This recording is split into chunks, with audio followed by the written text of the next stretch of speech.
ವೀಕ್ಷಕರೇ ನಮಸ್ಕಾರ. ಇವತ್ತಿನ ಕೃಷಿ ವಾರ್ತೆಗೆ ಸ್ವಾಗತ. ನಾನು ಕೃತಿಕಾ. ಮೊದಲಿಗೆ ಮುಖ್ಯಾಂಶಗಳು. ಏರಿದ ಕಾಳುಮೆಣಸು, ಕುಸಿದ ಶುಂಠಿ, ರೈತರಿಗೆ ಬೇವು ಬೆಲ್ಲದ ಅನುಭವ. ಇಥೆನಾಲ್ ತಯಾರಿಕೆಗೆ ಬಳಸಲು ಭತ್ತದ ಉಗ್ರಾಣವನ್ನು ತೆರೆಯಲು ನಿರ್ಧರಿಸಿದ ಸರ್ಕಾರ. ಸಾವಯವ ಕೃಷಿಗಾಗಿ ರಾಷ್ಟ್ರೀಯ ಕಾರ್ಯಕ್ರಮದ 8ನೇ ಆವೃತ್ತಿಯನ್ನು ಆರಂಭಿಸಿದ ಕೇಂದ್ರ ಸರ್ಕಾರ. ವಾತಾವರಣ ಬದಲಾವಣೆಯಿಂದ ಭಾರತದ ಭತ್ತ ಮತ್ತು ಗೋಧಿಯ ಇಳುವರಿ ಕಡಿಮೆಯಾಗಲಿದೆ ಎಂದ ತಜ್ಞರು. ರಾಜ್ಯದಲ್ಲಿ ಸಾವಯವ ಕೃಷಿಯನ್ನು ಉತ್ತೇಜಿಸಲು ತಿಳುವಳಿಕೆ ಪತ್ರಕ್ಕೆ ಸಹಿ ಹಾಕಿದ ಬಿಗ್ ಬಾಸ್ಕೆಟ್ ಮತ್ತು ಆಂಧ್ರಪ್ರದೇಶ. ಕೃಷಿ ಉತ್ಪನ್ನಗಳ ಭವಿಷ್ಯದ ವ್ಯಾಪಾರಕ್ಕೆ ಅವಕಾಶ ನೀಡುವುದರ ಬಗ್ಗೆ ಯೋಚಿಸುತ್ತಿರುವ ಸರ್ಕಾರ. ಇದೀಗ ವಾರ್ತೆಗಳ ವಿವರ. ಏರಿದ ಕಾಳುಮೆಣಸು, ಕುಸಿದ ಶುಂಠಿ, ರೈತರಿಗೆ ಬೇವು ಬೆಲ್ಲದ ಅನುಭವ. ಕಳೆದ ಕೆಲ ದಿನಗಳಿಂದ ಕಾಳುಮೆಣಸಿನ ಬೆಲೆ ಒಂದೇ ಸಮನೆ ಏರುತ್ತಿದ್ದು ಆಕಾಶಕ್ಕೆ ಮುಟ್ಟಿದೆ. ಆದರೆ ಈ ಬಾರಿ ಅದ್ಭುತ ಇಳುವರಿ ಇದ್ದರೂ ಸಹ ಶುಂಠಿಯ ಧಾರಣೆ ಕಡಿಮೆಯಾಗಿದ್ದು ರೈತರಿಗೆ ಚಿಂತೆಯನ್ನುಂಟು ಮಾಡಿದೆ.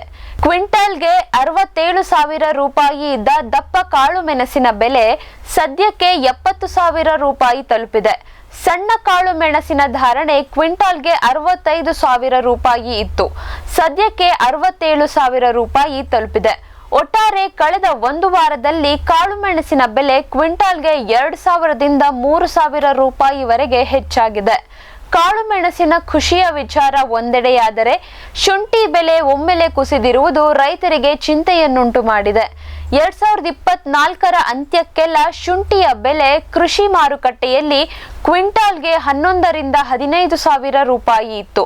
ಆದರೆ ಹೊಸ ವರ್ಷದ ಮೊದಲ ವಾರದಲ್ಲಿ ಬೆಲೆ ಒಂದೇ ಸಮನೆ ಕಡಿಮೆಯಾಗಿದ್ದು ಕ್ವಿಂಟಾಲ್ಗೆ 1,700ರಿಂದ 3,000 ರೂಪಾಯಿಯಾಗಿದೆ. 60 ಕಿಲೋಗ್ರಾಂ ಶುಂಠಿ ಬೀಜದ ಚೀಲಕ್ಕೆ 5,500 ರೂಪಾಯಿ ತೆತ್ತು, ನಾಟಿಗೆ, ಗೊಬ್ಬರಕ್ಕೆ, ರೋಗಕೀಟ ನಿಯಂತ್ರಣಕ್ಕೆ, ಕೊಯ್ಲಿಗೆ 1 ಎಕರೆಗೆ 4.5ರಿಂದ 5 ಲಕ್ಷ ರೂಪಾಯಿ ಖರ್ಚು ಮಾಡಿರುವ ಶುಂಠಿ ಬೆಳೆಗಾರರು ಈಗಿರುವ ಬೆಲೆ ಕಂಡು ಔಹಾರಿದ್ದಾರೆ.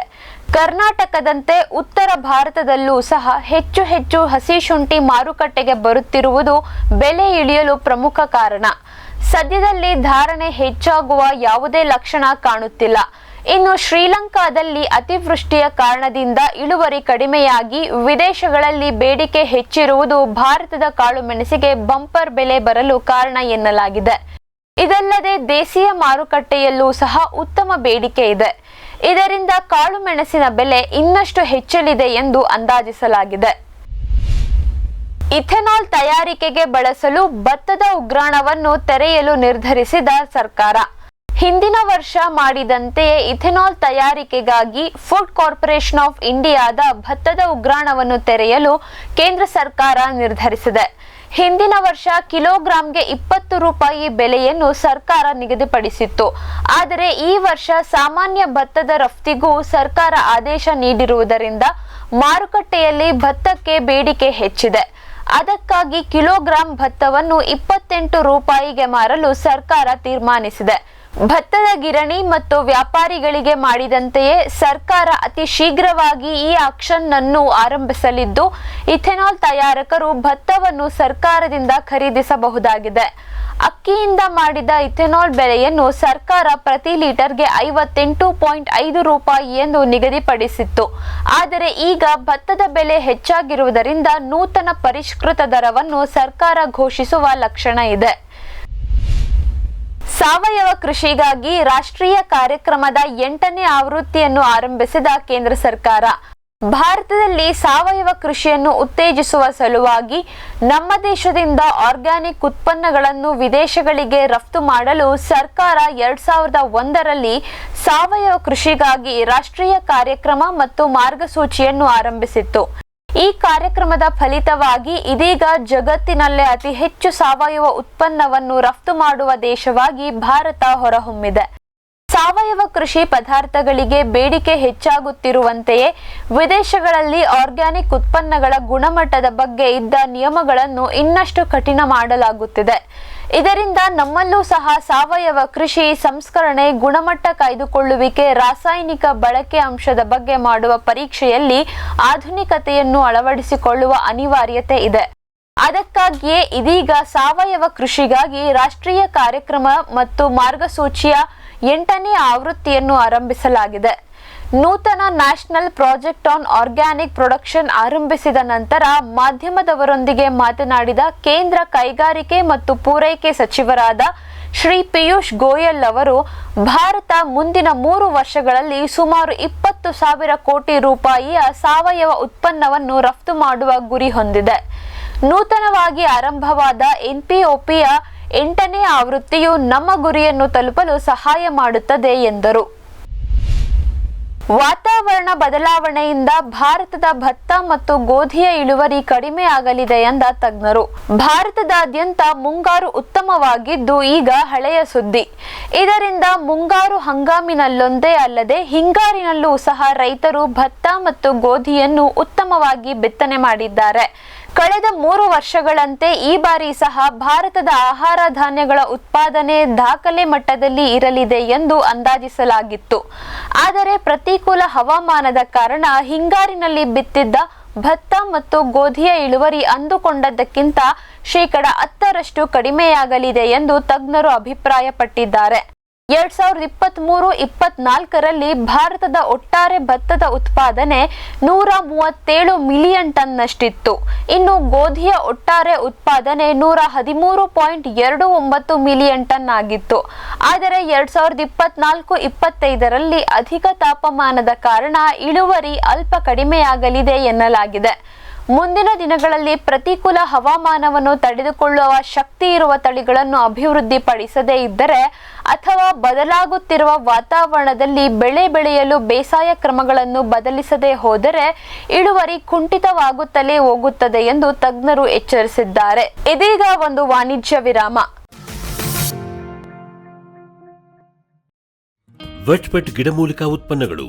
ಬೋವಿಟೋನ್ ವೆಟ್ 33 ಗಿಡಮೂಲಿಕೆಗಳ ಜಾನುವಾರು ಆರೋಗ್ಯವರ್ಧಕ ಟಾನಿಕ್. ದೂದ್ ಪ್ಲಸ್ ಅಧಿಕ ಹಾಲು, ಡಿಗ್ರಿ ಮತ್ತು ಫ್ಯಾಟ್, ರಾಸು ಸುಲಭವಾಗಿ ಹಾಲಿಳಿಸುತ್ತದೆ. ಫಾಸ್ಟ್ ಪ್ಲಸ್ ಗರಿಷ್ಠ ರಂಜಕ, ಕ್ಯಾಲ್ಸಿಯಂ, ಜೀವಸತ್ವಗಳು, ಖನಿಜಗಳು, ಪ್ರೋಬಯೋಟಿಕ್ಸ್ ಇತ್ಯಾದಿ.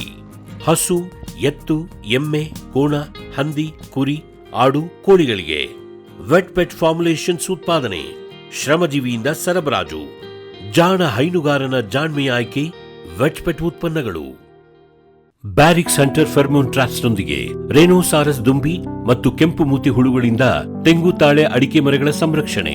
ತರಕಾರಿ ಮತ್ತು ಹಣ್ಣಿನ ಬೆಳೆಗಳಲ್ಲಿ ಹಣ್ಣಿನ ನೊಣಗಳ ನಿಯಂತ್ರಣಕ್ಕೆ ಬ್ಯಾರಿಕ್ಸ್ ಕ್ಯಾಚ್ ಫ್ರೂಟ್ ಫ್ಲೈ ಹಾಗೂ ವೆಜಿಟೇಬಲ್ ಫ್ಲೈ ಟ್ರ್ಯಾಪ್. ರಸ ಹೀರುವ ಕೀಟಗಳನ್ನು ಹಿಡಿಯಲು ಬಣ್ಣದ ಕ್ರೋಮ್ಯಾಟಿಕ್ ಸ್ಟಿಕ್ಕಿ ಟ್ರ್ಯಾಪ್ಸ್. ಪೇಟೆಂಟ್ ಹೊಂದಿದ ತಂತ್ರಜ್ಞಾನ, ದೀರ್ಘಕಾಲದವರೆಗೂ ಬಾಳಿಕೆ. ಕೀಟನಾಶಕಗಳಿಗೆ ಪರ್ಯಾಯ, ಪರಿಸರಕ್ಕೆ ಪೂರಕ. ಸುಸ್ಥಿರ ಸಾವಯವ ಕೃಷಿಗಾಗಿ ಬ್ಯಾರಿಕ್ಸ್. ಸಮೃದ್ಧ ಸಾವಯವ ಗೊಬ್ಬರ, ಎಂಎಸ್ಜಿಪಿ ಮತ್ತು ಕೆಸಿಡಿಸಿ ಉತ್ಪಾದನೆ, ಫಾರ್ಮ್ ಟಿವಿಯಿಂದ ಸರಬರಾಜು. ಅತಿ ಕಡಿಮೆ ಬೆಲೆಗೆ ಅತ್ಯುತ್ತಮ ಗೊಬ್ಬರ. ಇಲ್ಲ ಭಾರಲೋಹ, ಕೃಷಿ ವಿಶ್ವವಿದ್ಯಾಲಯದಿಂದ ಪರೀಕ್ಷಿತ. ಸಾವಯವ ಇಂಗಾಲ, ಎನ್ಪಿಕೆ, ಪಿಎಚ್, ಇಸಿ ಎಲ್ಲ ನಿಗದಿತ ಮಿತಿಯಲ್ಲಿ. ಅಡಿಕೆ, ತೆಂಗು, ಬಾಳೆ, ಕಾಫಿ, ದಾಳಿಂಬೆ, ದ್ರಾಕ್ಷಿ, ಕಬ್ಬು, ಭತ್ತ, ಜೋಳ, ಹತ್ತಿ ಹೀಗೆ ಎಲ್ಲಾ ಬೆಳೆಗಳಿಗೂ ಪ್ರಶಸ್ತ. ಜೀವಂತ ಮಣ್ಣು, ಸಮೃದ್ಧ ಬೆಳೆ. ಅತ್ಯಧಿಕ ಲಾಭಕ್ಕೆ ಬಳಸಿ ಸಿಟಿ ಕಾಂಪೋಸ್ಟ್. ವೆಟ್ಪೆಟ್ ಗಿಡಮೂಲಿಕಾ ಉತ್ಪನ್ನಗಳು. ಮೇಷ ಟಾನಿಕ್, ಕುರಿ ಮತ್ತು ಆಡುಗಳ ಒತ್ತಡ, ರೋಗ, ಕ್ರಿಮಿ ನಿವಾರಕ, ಹೆಚ್ಚಿನ ಬೆಳವಣಿಗೆ. ಕುಕ್ಕುಟ ಟಾನಿಕ್, ಕಡಿಮೆ ಆಹಾರ, ಉತ್ತಮ ಆರೋಗ್ಯ, ಕೋಳಿಗಳ ಅಧಿಕ ಬೆಳವಣಿಗೆ. ಕೆಚ್ಚಲು ಕೇರ್, ಕೆಚ್ಚಲು ಬಾವು ಬರದಂತೆ ತಡೆಯಲು, ಬಂದರೆ ಬಾವು ನೋವು ಶಮನಕ್ಕೆ. ವೆಟ್ಪೆಟ್ ಉತ್ಪಾದನೆ, ಶ್ರಮಜೀವಿಯಿಂದ ಸರಬರಾಜು. ಜಾಣ ಹೈನುಗಾರನ ಜಾಣ್ಮೆಯ ಆಯ್ಕೆ ವೆಟ್ಪೆಟ್ ಉತ್ಪನ್ನಗಳು. ವಿರಾಮದ ನಂತರ ಕಾರ್ಯಕ್ರಮಕ್ಕೆ ಮತ್ತೊಮ್ಮೆ ಸ್ವಾಗತ. ರಾಜ್ಯದಲ್ಲಿ ಸಾವಯವ ಕೃಷಿಯನ್ನು ಉತ್ತೇಜಿಸಲು ತಿಳುವಳಿಕೆ ಪತ್ರಕ್ಕೆ ಸಹಿ ಹಾಕಿದ ಬಿಗ್ ಬಾಸ್ಕೆಟ್ ಮತ್ತು ಆಂಧ್ರಪ್ರದೇಶ.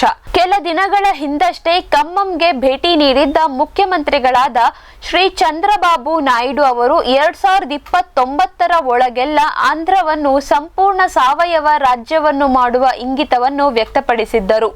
ಇದೀಗ ತಮ್ಮ ಯೋಜನೆಯ ಅನುಷ್ಠಾನದೆಡೆಗೆ ಮುಖ್ಯಮಂತ್ರಿಗಳು ಮೊದಲ ಹೆಜ್ಜೆ ಇರಿಸಿದ್ದಾರೆ. ಟಾಟಾದವರ ಒಡೆತನದ ತರಕಾರಿ, ಹಣ್ಣು ಮತ್ತಿತರ ಕೃಷಿ ಉತ್ಪನ್ನವನ್ನು ಮನೆ ಮನೆಗೆ ತಲುಪಿಸುವ ಕಂಪನಿ ಬಿಗ್ ಬಾಸ್ಕೆಟ್ ಆಂಧ್ರಪ್ರದೇಶ ಸರ್ಕಾರದ ಜೊತೆಗೆ ತಿಳುವಳಿಕೆ ಪತ್ರಕ್ಕೆ ಸಹಿ ಹಾಕಿದೆ. ಈ ಒಪ್ಪಂದದ ಪ್ರಕಾರವಾಗಿ ಬಿಗ್ ಬಾಸ್ಕೆಟ್ ಆಂಧ್ರದಲ್ಲಿ 4 ನೂತನ ಸಾವಯವ ಉತ್ಪನ್ನಗಳ ಖರೀದಿ ಕೇಂದ್ರಗಳನ್ನು ತೆರೆಯಲಿದೆ. ಆಂಧ್ರಪ್ರದೇಶದ ರೈತರಿಂದ ಖರೀದಿಸಿದ ಸಾವಯವ ಕೃಷಿ ಉತ್ಪನ್ನಗಳನ್ನು ದೇಶದಾದ್ಯಂತ ಮಾರಲಿದೆ. ಈಗಾಗಲೇ ಬಿಗ್ ಬಾಸ್ಕೆಟ್ ಆಂಧ್ರಪ್ರದೇಶದಲ್ಲಿ 12 ಸಾವಯವ ಉತ್ಪನ್ನಗಳನ್ನು ಖರೀದಿಸುವ ಕೇಂದ್ರಗಳನ್ನು ಹೊಂದಿದೆ. ಇವಕ್ಕೆ ಈಗ ಇನ್ನೂ 4 ಸೇರ್ಪಡೆಯಾಗಲಿದೆ. ಈಗಾಗಲೇ ಇದು 1500 ಸಾವಯವ ರೈತರೊಂದಿಗೆ ವ್ಯವಹರಿಸುತ್ತಿದ್ದು, ಸರ್ಕಾರದ ಜೊತೆಗಿನ ಒಪ್ಪಂದದ ನಂತರ ಇನ್ನಷ್ಟು ರೈತರು ಸಾವಯವ ಬೇಸಾಯಕ್ಕೆ ಮಾರ್ಪಾಡಾಗಿ ಬಿಗ್ ಬಾಸ್ಕೆಟ್ ಅವರ ಜೊತೆಗೆ ಮೈತ್ರಿ ಮಾಡಿಕೊಳ್ಳುವ ಸಂಭವ ಇದೆ. ಕೃಷಿ ಉತ್ಪನ್ನಗಳ ಭವಿಷ್ಯದ ವ್ಯಾಪಾರಕ್ಕೆ ಅವಕಾಶ ನೀಡುವುದರ ಬಗ್ಗೆ ಯೋಚಿಸುತ್ತಿರುವ ಸರ್ಕಾರ 2021ರಲ್ಲಿ ದೇಶೀಯ ಮಾರುಕಟ್ಟೆಯಲ್ಲಿ ಬೆಲೆ ಏರಿಕೆಯಾಗಿದ್ದನ್ನು ಗಮನಿಸಿ ಕೇಂದ್ರ ಸರ್ಕಾರ ಹಲವಾರು ಕೃಷಿ ಉತ್ಪನ್ನಗಳ ರಫ್ತನ್ನು ಸಂಪೂರ್ಣವಾಗಿ ನಿಷೇಧಿಸಿತ್ತು. ಇನ್ನು ಸಾಸಿವೆ, ಕಚ್ಚಾ ಎಣ್ಣೆ ಮುಂತಾದವುಗಳ ಭವಿಷ್ಯ ವ್ಯಾಪಾರವನ್ನು ಸಹ ನಿಷೇಧಿಸಲಾಗಿತ್ತು. ಸರ್ಕಾರದ ಈ ನಡೆಯಿಂದ ಭಾರತದಲ್ಲಿ ಮೂಲಭೂತ ಕೃಷಿ ಉತ್ಪನ್ನಗಳ ಬೆಲೆ ಕಡಿಮೆಯಾಗಿತ್ತು. ಸದ್ಯಕ್ಕೆ ಈ ಬೆಳೆಗಳ ಪರಿಸ್ಥಿತಿ ಹೇಗಿದೆ ಎಂದು ಅವಲೋಕಿಸಲು ಕೇಂದ್ರ ಸರ್ಕಾರ ಸೆಬಿಯನ್ನು ಕೇಳಿಕೊಂಡಿತ್ತು. Securities and exchange board of ಇಂಡಿಯಾದ ತಜ್ಞರು ಕೇಂದ್ರ ಸರ್ಕಾರಕ್ಕೆ ತಾವು ಕಂಡುಕೊಂಡ ಸತ್ಯದ ವಿವರವನ್ನು ನೀಡಿದ್ದಾರೆ. ಭವಿಷ್ಯದ ವ್ಯಾಪಾರವನ್ನು ನಿಲ್ಲಿಸುವುದರಿಂದ ಆ ಕ್ಷಣಕ್ಕೆ ದೇಶೀಯ ಮಾರುಕಟ್ಟೆಯಲ್ಲಿ ಬೆಲೆ ಸೀಮಿತಕ್ಕೆ ಬಂದಿತ್ತು. ಆದರೆ ಸದ್ಯಕ್ಕೆ ಇಳುವರಿ ಹೆಚ್ಚಾಗಿ ಬೇಡಿಕೆ ಕಡಿಮೆಯಾಗಲು ಸರ್ಕಾರದ ರಫ್ತಿನ ನಿಷೇಧವೇ ಕಾರಣ ಎಂದು ಸೆಬಿ ವರದಿ ಮಾಡಿದೆ. ಈ ವರದಿಯ ನಂತರ ಸರ್ಕಾರ ಕಡಲೆ, ಸೋಯಾಬೀನ್, ಸಾಸಿವೆ, ಹೆಸರುಕಾಳು, ಕಚ್ಚಾ ತಾಳೆ ಎಣ್ಣೆಯ ಮೇಲಿದ್ದ ಭವಿಷ್ಯದ ವ್ಯಾಪಾರ ನಿಷೇಧವನ್ನು ತೆಗೆದುಹಾಕಲಾಗಿದೆ ಎನ್ನಲಾಗಿದೆ. ಹಾಗೊಮ್ಮೆ ಸರ್ಕಾರ ಫ್ಯೂಚರ್ ಟ್ರೇಡಿಂಗ್ಗೆ ಅವಕಾಶ ಕೊಟ್ಟಿದ್ದೇ ಆದಲ್ಲಿ ಭಾರತದ ಮಾರುಕಟ್ಟೆಯಲ್ಲಿ ರೈತರಿಗೆ ಸಿಗುತ್ತಿರುವ ಬೆಲೆಯಲ್ಲಿ ಏನಾದರೂ ಹೆಚ್ಚು ಕಮ್ಮಿ ಆಗಲಿದೆಯಾ ಎನ್ನುವುದನ್ನು ಕಾದು ನೋಡಬೇಕಿದೆ. ರಫ್ತನ್ನು ಹೆಚ್ಚಿಸಲು ಭಾರತಕ್ಕೆ ಅದ್ಭುತ ಅವಕಾಶ ಬಂದಿದೆ ಎಂದ ಅಪೇಡ. ಭಾರತದಲ್ಲಿ ಕೃಷಿಯಲ್ಲಿ ಇರುವ ಭವಿಷ್ಯದ ಬಗ್ಗೆ ಮಾತನಾಡುತ್ತಾ ಅಪೇಡಾದ ಅಧ್ಯಕ್ಷರಾದ ಶ್ರೀ ಅಭಿಷೇಕ್ ದೇವ್ ಅವರು ಭಾರತದಿಂದ ವಿದೇಶಗಳಿಗೆ ಕೃಷಿ ಉತ್ಪನ್ನಗಳನ್ನು ರಫ್ತು ಮಾಡಲು ಉತ್ತಮ ಅವಕಾಶ ಬಂದಿದೆ ಎಂದು ಅಭಿಪ್ರಾಯಪಟ್ಟರು. ಒಟ್ಟಾರೆ ಜಗತ್ತಿನಾದ್ಯಂತ ಸುಮಾರು $2 ಟ್ರಿಲಿಯನ್ ನಷ್ಟು ಕೃಷಿ ಉತ್ಪನ್ನವನ್ನು ರಫ್ತು ಮಾಡಲಾಗುತ್ತದೆ. ಅದರಲ್ಲಿ ಭಾರತದ ಕೊಡುಗೆ ಕೇವಲ 2.4% ಮಾತ್ರ. ವಿಶ್ವದಲ್ಲಿ ಅತಿ ಹೆಚ್ಚು ಕೃಷಿ ಉತ್ಪನ್ನಗಳನ್ನು ರಫ್ತು ಮಾಡುವ ದೇಶಗಳ ಪೈಕಿ ಭಾರತಕ್ಕೆ 8ನೇ ಸ್ಥಾನ. ಆದರೆ ಕಳೆದ ಕೆಲ ವರ್ಷಗಳಿಂದ ಭಾರತದಲ್ಲಿ ಕೃಷಿ ಏರುಮುಖದೆಡೆಗೆ ಸಾಗುತ್ತಿದೆ. ರೈತರು ಸಹ ಅಧಿಕ ಇಳುವರಿ ಪಡೆಯುವುದರ ಜೊತೆಗೆ ಗುಣಮಟ್ಟದ ಉತ್ಪನ್ನವನ್ನು ತೆಗೆದುಕೊಳ್ಳುವ ಕಡೆ ಸಹ ಹೆಚ್ಚಿನ ಗಮನ ಹರಿಸುತ್ತಿದ್ದಾರೆ. ಇದರಿಂದ ಭಾರತದ ಹಣ್ಣು, ತರಕಾರಿ, ದವಸ ಧಾನ್ಯಗಳಿಗೆ ವಿದೇಶಗಳಲ್ಲಿಯೂ ಸಹ ಅತ್ಯುತ್ತಮ ಬೇಡಿಕೆ ಬರುತ್ತಿದೆ. ಇನ್ನು ಜಾಗತಿಕವಾಗಿ ಚಹಾ, ಕಾಫಿ, ಕಾಳುಮೆಣಸು, ಕೋಕೋದಂತಹ ಬೆಳೆಗಳ ಉತ್ಪಾದನೆ ಕಡಿಮೆಯಾಗಿದ್ದು ಭಾರತದ ರೈತರು ಇದರ ಲಾಭವನ್ನು ಪಡೆದುಕೊಳ್ಳಬಹುದಾಗಿದೆ. ಕರೋನಾದ ನಂತರ ಸಾವಯವ ಆಹಾರ ಪದಾರ್ಥಗಳತ್ತ ಗ್ರಾಹಕನ ಒಲವು ಹೆಚ್ಚುತ್ತಿರುವುದು ಸಹ ನಮ್ಮ ರೈತರಿಗೆ ಲಾಭವಾಗಿದೆ. ಸರ್ಕಾರ ಸಹ ರಫ್ತಿಗೆ ಹಲವಾರು ಅವಕಾಶಗಳನ್ನು ನೀಡುತ್ತಿದೆ. FPOಗಳನ್ನು ಸಂಪರ್ಕಿಸಿ ಅಥವಾ ಆಹಾರ ಮೇಳಕ್ಕೆ ಬಂದು ಸಂಸ್ಕರಿಸಿದ ಆಹಾರ ಪದಾರ್ಥಗಳನ್ನು ತಮ್ಮ ದೇಶದಲ್ಲಿ ಪರಿಚಯಿಸಿ ಎಂದು ಹೇಳುವ ವಿದೇಶಿಗರ ಸಂಖ್ಯೆ ಹೆಚ್ಚುತ್ತಿದೆ. ರೈತರು ಸಹ ತಮ್ಮದೇ ಆದ ಗುಂಪುಗಳನ್ನು ಕಟ್ಟಿಕೊಂಡು ವಿದೇಶಗಳಿಗೆ ತಾವು ಬೆಳೆದ ಬೆಳೆಯನ್ನು ಕಳಿಸಲು ಉತ್ಸುಕರಾಗಿದ್ದಾರೆ. ಇಷ್ಟೆಲ್ಲ ಬದಲಾವಣೆಗಳು, ಬೆಳವಣಿಗೆಗಳು ಆಗುತ್ತಿರುವುದರಿಂದಲೇ ಭಾರತ ಕೃಷಿ ಉತ್ಪನ್ನಗಳ ರಫ್ತಿನ ವಲಯದಲ್ಲಿ ಅಗ್ರಜನಾಗಲು ಇದು ಸಕಾಲ ಎಂದು ಅಪೇಡ ಅಧ್ಯಕ್ಷರು ಅಭಿಪ್ರಾಯಪಟ್ಟಿದ್ದಾರೆ. ಇವಿಷ್ಟು ಇವತ್ತಿನ ಕೃಷಿ ವಾರ್ತೆ. ನಿರಂತರ ಕೃಷಿ ಕಾರ್ಯಕ್ರಮಗಳಿಗಾಗಿ ವೀಕ್ಷಿಸಿ ಫಾರ್ಮ್ ಟಿವಿ. ನಮಸ್ಕಾರ.